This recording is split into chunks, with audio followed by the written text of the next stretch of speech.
Hi everyone, welcome back to Wilde Reads. My name is Dave. Welcome back to another video. Welcome back to another Ginwag. It's October. This is a new Ginwag. This is Ginwag number 10. Yes, Ginwag has survived for 10 episodes now, and I'm glad it has because I missed it out last month because I was conscious of the fact that I hadn't recorded it, but I didn't feel like I had that much to say. So I thought it's pointless making one. If I'm just going to get on there and waffle with nothing to say, I might as well save up things to say and just waffle when I've got more to say. Does that make any sense at all? It probably doesn't. Anyway, this is a Ginwag with a slight difference because there is no gin. I apologise, there is no gin on today's Ginwag, and I'll tell you why. I've got a cup of tea here. Look at this, William Morris cup, look at that. It's a design called the Strawberry Thief, available from the National Trust in England. It matches, well, no, it doesn't match, but it goes with the William Morris cushion here behind me. Anyway, I'm going off on a tangent already. Isn't this what Ginwags are all about? I'm not drinking in October because I'm taking part in Sober October, or Go Sober for October. This is an event run by the Macmillan people, the guys from Macmillan, who are a cancer charity here in Britain. My mum passed away in 2013 from cancer, and she had the Macmillan nurses to look after her in her final weeks, and I fully support all the work that Macmillan do. So I'm taking part in their Sober for October, and my birthday's at the end of the month, which is going to be hard, and Vicky doesn't think I can do this. She doesn't think that I can stay alcohol free for a whole month. I'm not completely convinced that I can do it, but I really do want to do it. Let's stay sober for October. Okay, let's talk about these. A few things I want to talk about. First of all, I had a giveaway on the channel, and thank you for everyone that watched that video and entered the giveaway. I had 179 entries in that competition. Fabulous response. Thank you so much for entering. But as always, there can only be one winner. Now, I was going to do this on little pieces of paper, and I thought, all right, you know, if I get under 100 people, I can just do little bits of paper, pull them out of the hat, and everything will be fine. I wasn't expecting 179 entries, so I have employed the software to do it for me again. And this is a piece of software that I found out about from Lindsay over at the Wandering Reader when she had a giveaway. I think it was last year on her channel. And so this randomly picks out a comment, and I have a winner. And the winner is, drum roll, and the winner is Tanya Lewis. So Tanya, if you're watching, I don't know where you're from, but I know your name. If you're watching this, send me an email with your address. I know you've selected fiction, and I will post out to you the 5 hardbacks, the top 5 fiction hardbacks, and the top 5 fiction paperbacks. Well done for everyone for entering. Thank you so much, and well done and congratulations to Tanya for winning the giveaway. On to other things to talk about. We have in this country, in the UK next month, at the end of this week, this is coming to you on a Wednesday night, we've got a thing called Bookshop Day. Now, Bookshop Day is on Saturday, the 6th of October.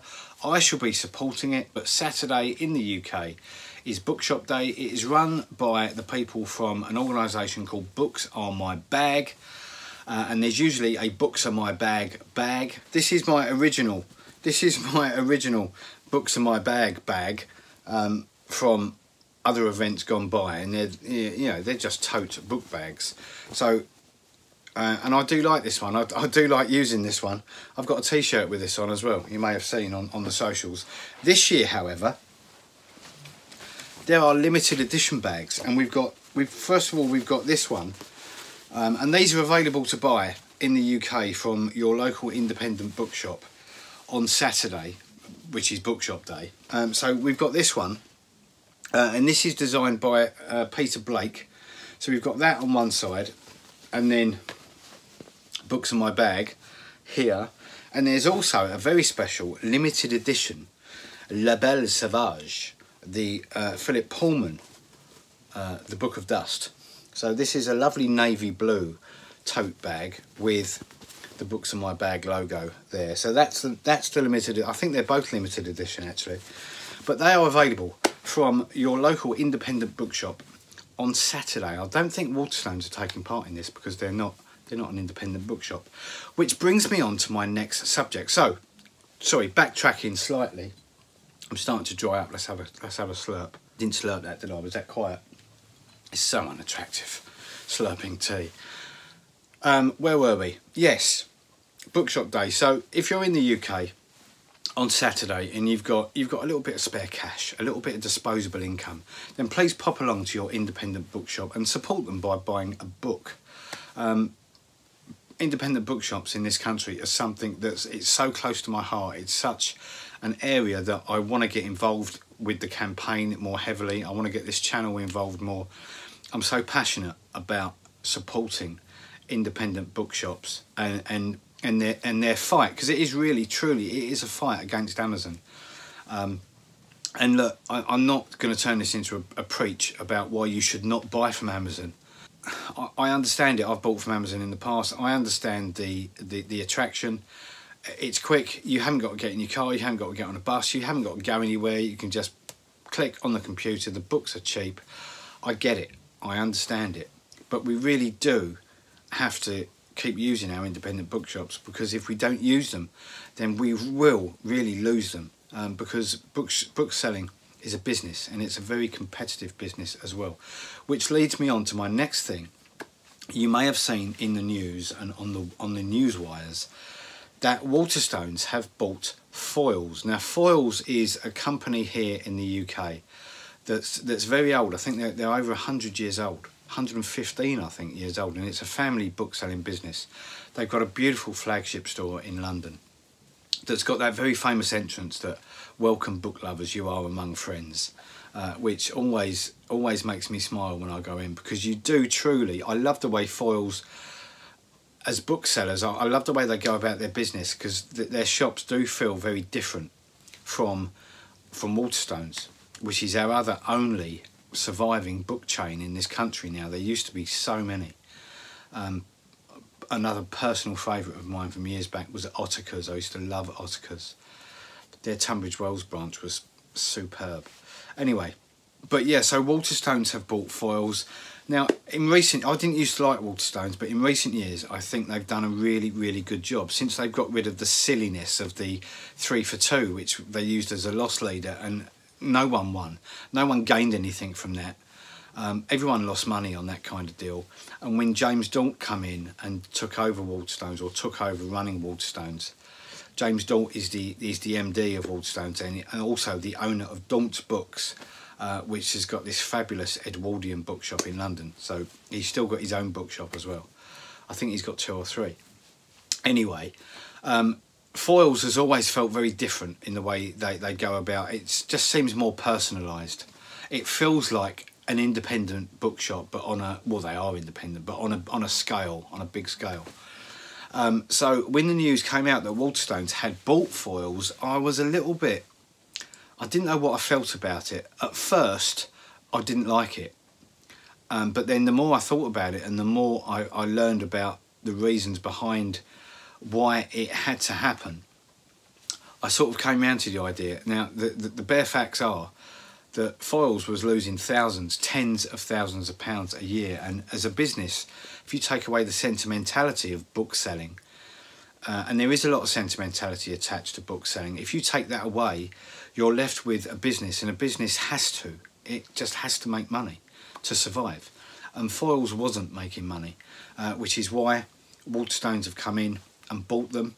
Now I'm told, and James Daunt has made assurances, that he's not going to Waterstonesify Foyles. It will continue to be Foyles in all but owner, but only time will tell. So I'm confident that I don't think there's going to be any closures. I don't think there's going to be any people losing their jobs.